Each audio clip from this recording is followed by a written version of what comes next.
Hi நண்பா. அதாவது வாழ்க்கையை வாழ்றவங்க ரெண்டு விதமாக பிரிக்கலாம். ஒன்று தனக்காக வாழ்றவங்க, ரெண்டாவது மற்றவங்களுக்காக வாழ்றவங்க. இந்த தனக்காக வாழ்றவங்களை பற்றி தான் இந்த வீடியோ. இந்த தனக்காக வாழ்றவங்க வாழ்க்கை எப்படி இருக்குன்னு பார்த்தீங்கன்னா, படித்து முடிச்சோம்மா எனக்கு என்ன வருமோ அதை நான் படிப்பேன்பா, ரொம்ப ஸ்ட்ரெயின்லாம் பண்ண முடியாது. படித்து முடிச்சு ஒரு வேலைக்கு போகிறேன்னா எனக்கு இவ்வளோ காசு வந்தால் போதும்பா, அவ்வளோதான்.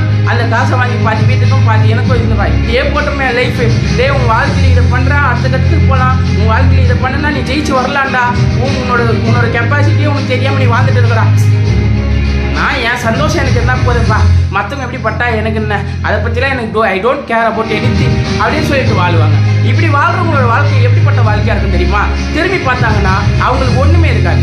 ஆமாங்க, அதாவது என்றைக்குமே தான் மற்றவங்களுக்காக வாழ்றப்ப தான் அந்த இடத்துல சந்தோஷம் இருக்கும், அந்த இடத்துல மூமெண்ட் கிரியேட் ஆகும். அதுவே தான் தனக்காக வாழ்றாங்கன்னு சொன்னீங்கன்னா அவங்க ஒன்றுமே சாதிக்க முடியாது. உண்மையை சொல்லணும்னா சிம்பிளான எக்ஸாம்பிள் சொல்கிறேன். சின்ன வயசுலேருந்தே அப்பா அம்மாக்காக நம்ம வாழ்வோம். அப்பா அம்மா அப்பா அம்மா பெருமை அடையணும், அப்பா அம்மா சந்தோஷமாக இருக்கணும், அப்பா அம்மா நல்ல பேர் வாங்கி அவங்களுக்கு பெருமை சேர்க்கணும் அப்படின்னு நினைக்கிறப்ப தான் நம்ம நல்ல வழியில் போவோம், நல்ல வழியை சூஸ் பண்ணுவோம். அதன் மூலயமா பேர் புகழை சம்பாதிச்சு ஒரு நல்ல பொசிஷனுக்கு போவோம். அதுக்கடுத்து தனக்கு பிறக்கிறவங்களுக்கு அவங்களுக்கு நல்ல வேலை செய்யணும், அவங்களுக்கு நல்ல ஒரு சொத்தை சேர்த்து வைக்கணும், அவங்களுக்கு நல்ல ஒரு ஃபண்டை சேர்த்து வைக்கணும், அவங்க வாழ்க்கை ஃபியூச்சர் நல்லபடி இருக்கணும்னு சொல்லிட்டு கஷ்டப்பட்டு ஓடி வலிக்கிறப்ப அவங்க ஃபியூச்சர் நல்லா இருக்கும், நம்ம வாழ்க்கை நிம்மதியாக இருக்கும்.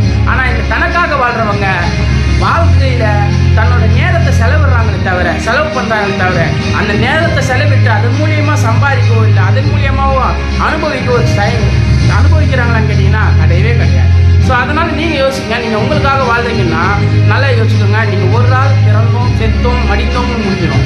ஆனால் நீங்கள் மற்றவங்களுக்காக வாழ்கிறப்போ அப்படி வாழ்கிற வாழ்க்கை கண்டிப்பாக ஒரு பேசுகிற பொருளாக மாறும், தனக்கு கண்டிப்பாக உங்களுக்கான இலக்கு நோக்கி கொண்டு போகும்.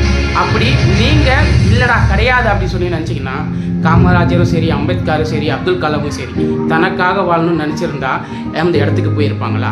அவங்கள பற்றி நீங்கள் நம்ம படிச்சிருப்போமா? ஒவ்வொருத்தர் ஒவ்வொருத்தர் வாயிலேருந்து வர வார்த்தை அவங்களோட பேராக இருக்குமா? ஸோ யோசிச்சு பாருங்கள், மற்றவங்களுக்காக வாழுங்க, மற்றவங்க கிட்ட சந்தோஷத்தை தேடுங்க. அவங்களுக்கு நம்ம எவ்வளோ இறங்கி பண்ணுறோமோ அந்த அளவுக்கு நம்ம சந்தோஷமாக இருக்கலாம். கேட்டீங்கல்ல? அடுத்த வீடியோவில் சந்திப்போம். விடைபெறுவது உங்கள் நண்பர் விஜய்.